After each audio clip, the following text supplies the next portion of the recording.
All right. Hello there, everybody. Jen Patero here to chat about reverse diet week number 5, which again has been a really hard one for me. So it's been hard because I had another crazy kind of normal weekend where I was being very social and life happened again, and that really did challenge me. So it was a crazy busy weekend. We were camping, which I love, visiting some of my family that I haven't seen face to face in a year and a half. So had a great time, but went off the rails a little bit. A lot, really. I mean, at least this time I stayed keto. I did not put any carbohydrates into my body, or minimal. There are carbohydrates basically in everything other than meat. So I did put some carbohydrates in my body, more than normal, but I certainly wasn't eating sushi or sugar or any of that stuff. But my fat and protein certainly did go up, and my body paid a price for that. So this is also why I'm making my video on Tuesday, July 27th, because I'm sitting in my car, because life is just, as we're opening up here with the pandemic, or we're starting to get back to normal, life has also started to get a little bit more chaotic and busy for me. So the camping this weekend, and then now my son is playing soccer. He's got his first soccer game tonight, and he had soccer practice last night, and work's been busy, and because I'm coming back off of a bit of vacation, so life has just been nuts. So making my video, did want to make a video, so doing it on a Tuesday night in my car right before I go and watch my son play soccer. But wanted to let you know, and it's not easy to admit, but again, I went off the rails in a different kind of way. So I feel like I've done a pretty good job up until now sticking to macros and keeping everything pretty keto, less that one celebration weekend. But here we are, enter another weekend where I'm surrounded by a lot of people.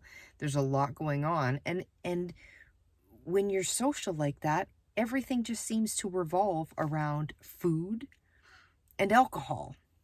So I kept the alcohol pretty minimal. I had a few.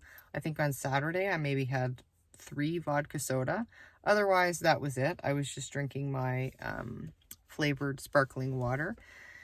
And then for my diet, I kept it keto. I didn't eat any sugar, but I certainly did up my protein and my fat.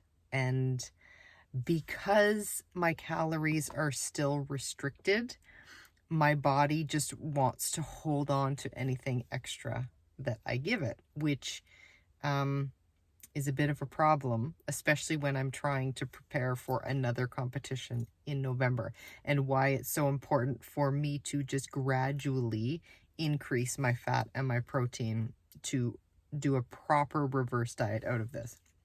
But sometimes life happens, so I'm sharing with you the reality of what has happened to me. Nothing I can do to go back and change it. The only thing I can do is refocus, and for me, and then also to share with you so that other people are aware and perhaps can learn from this as well.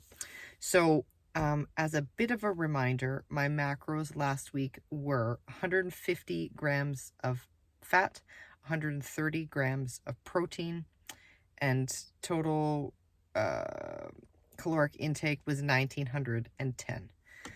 So pretty decent amount of calories for last week. And my weight on a whole stayed pretty consistent at about 123, 124 for the majority of the week, until I decided to loosen up a little bit and just let my body tell me what I could and couldn't eat. So I ate extra nuts. I ate extra veggies and dip. I ate extra, even like chicken and beef and whatever we were eating. I just listened to my body and allowed myself to eat, as much bacon and eggs as I wanted. And as much as I didn't bring a scale with me in the trailer, I didn't weigh myself. That was partially an accident. I did intend on bringing one, but I forgot it, so that's fine. Didn't get to weigh myself over the weekend, but I can tell you that when I weighed myself on Friday morning, I was 124.2. And when I weighed myself Monday morning, I was 127.6. So my hormones, my body is still not back to normal. The leptin, the ghrelin, still not telling me when I'm full. I ate this weekend until my stomach hurt. And even when my stomach hurt, I still ate. Don't ask me why, but I did. And it might have been something silly, like a piece of celery that I ate, but like why would I put that into my body knowing that I'm in pain? I'm full, clearly full.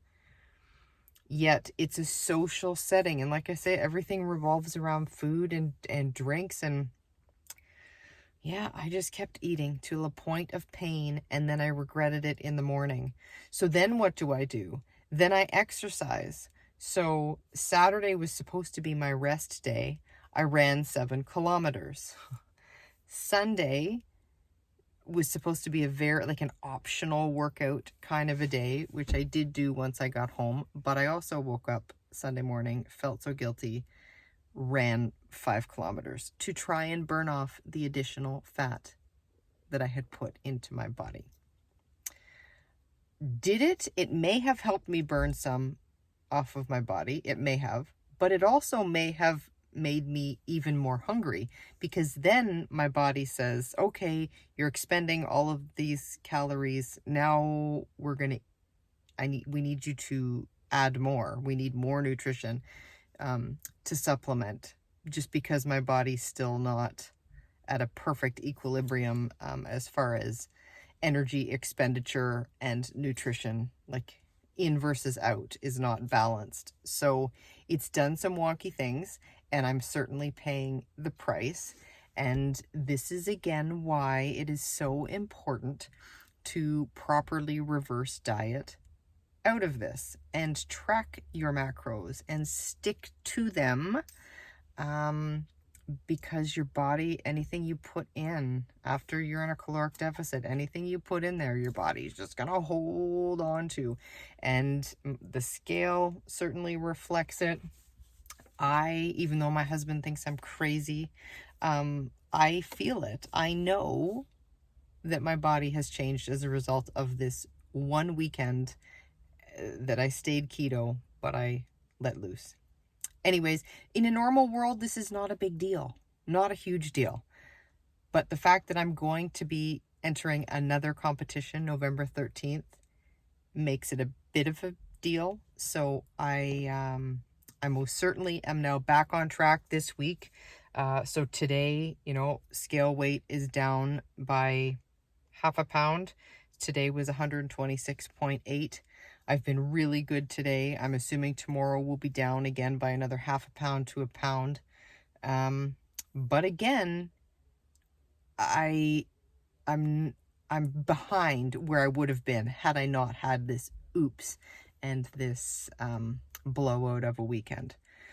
So just wanted to share, because there's, like I say, there's nothing that I can do to review or to reverse or undo this. The only thing I can do is get back on track and then share with others to help prevent other people from doing the same crazy things that I'm doing. And I want to let you know, as much as this week my macros are 155 grams of fat, 135 grams of protein, and I'm sticking to it. This next weekend, I'm going away again. And it's going to be a test, because at first I said to my husband, I'm not going. I'm going to stay at home. You go. I can't let myself do this again. But then we thought about it, or I thought about it, we chatted about it, and I decided, you know what? I'm going to do it. I'm going. I love this group of friends. We have a ton of fun together, and I'm going to challenge myself to stay true to my macros, still have a ton of fun, and enjoy life as a normal person, but a normal person who is in a competition prep. I really haven't had to face much of this. We've been in a COVID environment, so I've been isolated at home. So arguably maybe easier for me to stick to my macros. So now I'm really going to challenge my willpower, challenge my mental capacity, challenge more of the mental game of this competition prep. And I'll let you know how I make out. I don't know that I'll be making a video over the course of the weekend, though, because it is a long weekend, so it may be another Tuesday night video next week, but I will certainly share and keep you posted as to how I make out on this August long weekend. Anyways, so that's it for today. Hope everybody else had an amazing weekend, enjoying the week, and please have a fantastic long civic weekend if you get a long civic weekend. Take care, guys. Bye for now.